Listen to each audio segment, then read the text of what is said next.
Hey Eberine, welcome back to Next Chapter Audio, where we slow down for a moment, step into a story, and talk about the books that feel like a warm drink on a rainy day. Or, in today's case, a warm drink in a library where the shelves might be alive. Because today's pick is trending on the cozy side of BookTube. And if you've been anywhere near the cozy fantasy or magical realism corner of YouTube lately, you've probably seen this title floating around in those soft-lit reading vlogs with candles, tea, and the kind of background music that makes you want to reorganize your bookshelf. We're talking about The Charmed Library by Jennifer Moorman.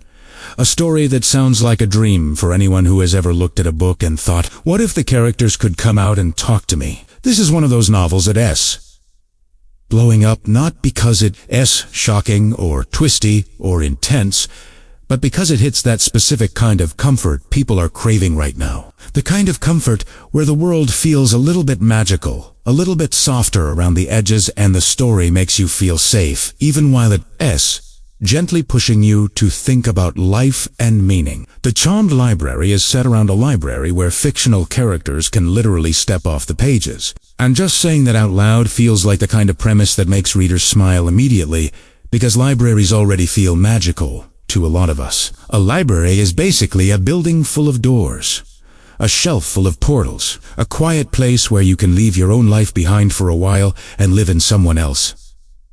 So when a book says, what if that wasn't just a metaphor? It instantly becomes appealing, and that is the core charm of this story. It takes something readers already feel, that books are alive, that stories change us, that characters feel real, and makes it literal. Now, one reason The Charmed Library is trending so hard is because it fits perfectly into that aesthetic reading trend. You know the vibe.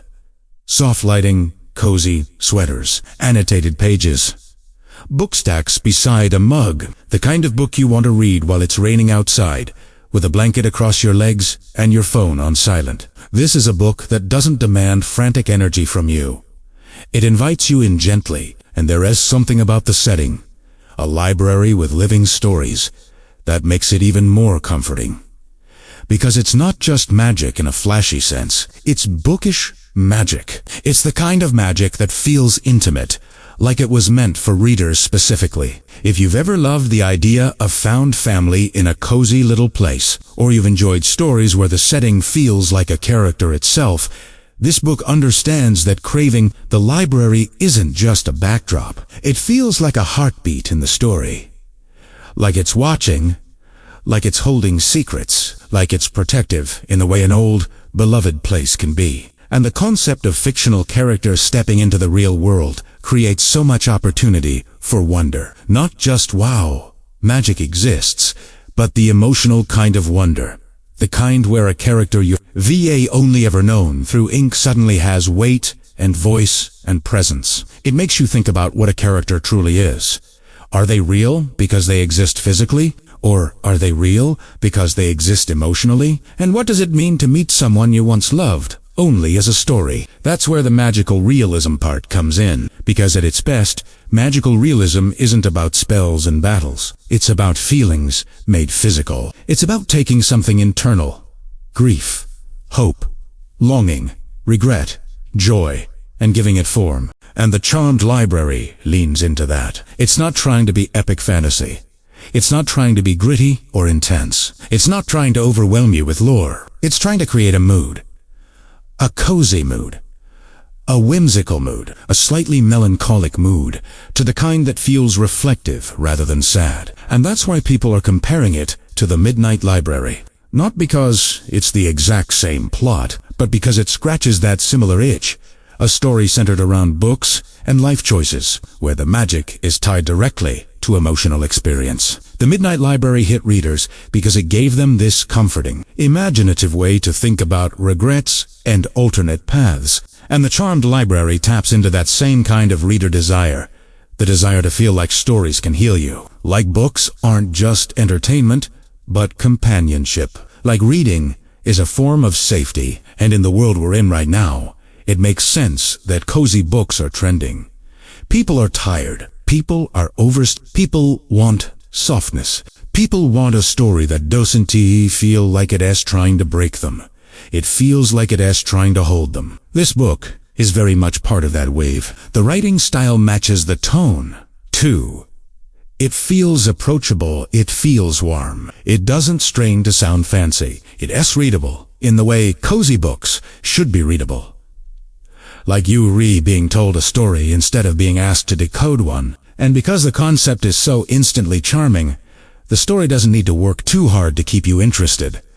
The what if does a lot of the heavy lifting. What if a library could bring stories to life? What if a character you thought you knew stepped out and surprised you? What if fiction and reality blurred in a way that made you see your own life differently? Those questions are naturally addictive, but in a gentle way, like curiosity rather than suspense. And that's a key difference here. This isn't a book you read with your shoulders tense. This is a book you read with your shoulders dropping. It's a book that encourages you to just settle into it. One thing I especially appreciate about premises like this is that they remind us why books matter in the first place, not in a preachy way, but in a quiet, emotional way. When you imagine fictional characters stepping off the page, you automatically think about the characters who already live inside your head, the ones who shaped your taste and your sense of comfort. The Charmed Library is built to celebrate that exact feeling. It's a love letter to reading. And those kinds of books always do well on Cozy BookTube, because they make reading feel like an experience you want to romanticize. This book fits that mood perfectly. So, if you love cozy fantasy, magical realism, or just want a story that feels like comfort with a bit of whimsy, this one's for you. And it's especially for readers who love books about books. Libraries, stories, fictional worlds, reading itself as magic. All of that. Now, what might not work for everyone? If you're coming into this wanting intense plot twists, fast action, or big fantasy battles, you might find it too gentle. Cozy books tend to prioritize atmosphere and emotional warmth over dramatic chaos. The satisfaction comes from the feeling, not the adrenaline. Also, if you prefer very tight, fast-paced storytelling, you might feel like the book lingers more than you're used to, but that lingering is part of the charm. It's like walking through a bookstore slowly instead of rushing in and out. And if you read someone who isn't into aesthetic cozy reading, if you prefer gritty realism or darker themes, this might feel too soft. But for the audience it's written for, it absolutely delivers. And it delivers at the exact right time, when cozy fantasy and magical realism are having such a moment online. So here's my final verdict. The Charmed Library is trending because it's the perfect comfort read for readers who want softness, whimsy, and that bookish kind of magic that feels like it was written specifically for people who love stories. It's charming in a literal way, a magical library, living books, fictional characters stepping into reality. And it's charming in an emotional way too, because it reminds you why reading feels like home. If you want a story that feels warm, imaginative, and gentle, this is absolutely worth picking up. And if you've ever been in a mood where you want your next read to feel like a soft sweater in a quiet afternoon, this might be exactly the one. And that's it for today's episode on Next Chapter Audio. If you enjoyed it, don't forget to like, subscribe, and tell me in the comments. Are you a cozy fantasy reader? And if you are, what's your ultimate comfort book? The one you'd reread forever like it's a ritual. Until next time, happy reading! And I'll see you in the next chapter.